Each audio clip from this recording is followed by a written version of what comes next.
গণতন্ত্র প্রতিষ্ঠায় সব ধরনের চ্যালেঞ্জ মোকাবেলায় প্রত্যয় জানিয়েছেন বিএনপির মহাসচিব মির্জা ফখরুল ইসলাম আলমগীর। তিনি বলেন, সব চ্যালেঞ্জ মোকাবেলা করে বাংলাদেশে গণতন্ত্র প্রতিষ্ঠা করা এবং সমৃদ্ধ বাংলাদেশ গড়ে তুলতে বিএনপি কাজ করে যাবে।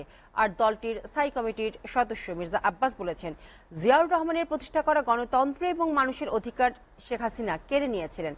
বিএনপির 46তম প্রতিষ্ঠা বার্ষিকী উপলক্ষে রাজধানীতে আলাদা অনুষ্ঠানে এসব কথা বলেন তারা। আব্দুল আহাদের প্রতিবেদনটি আমাদের হাতে এসে পৌঁছেছে, চলুন দেখা যাক প্রতিবেদনটি।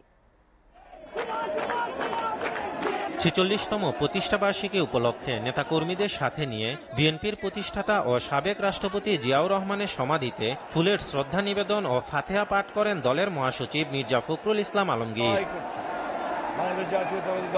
সাংবাদিকদের প্রশ্নের জবাবে তিনি বলেন, বিএনপিকে নিয়ে অনেকেই ষড়যন্ত্র করেছে, কিন্তু তা সফল হয়নি।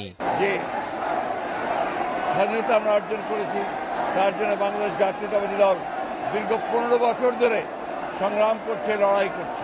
যে কোনো বাধাই আসুক, সব চ্যালেঞ্জকে মোকাবেলা করে বাংলাদেশে গণতন্ত্র সুপ্রতিষ্ঠা করা, মুক্তবাজার অর্থনীতিকে প্রতিষ্ঠা করা, সমৃদ্ধ বাংলাদেশে পরিণত করার জন্য আমরা কাজ করে যাব।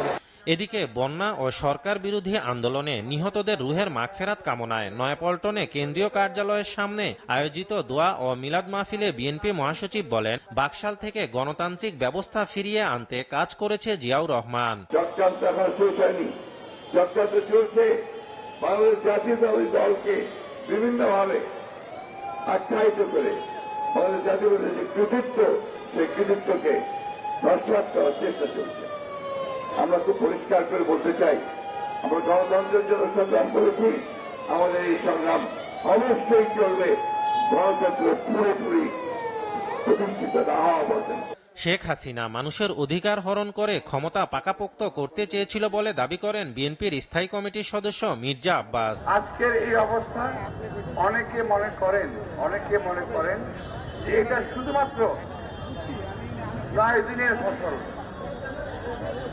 এটা যারা 9 দিন আন্দোলন করেছেন তারা বলতে পারবেন, তাদের এই অধিকারটা আছে।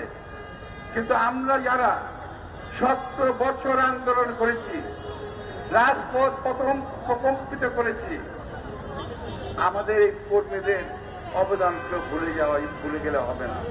আব্দুল আহাদ, এসটিভি, ঢাকা।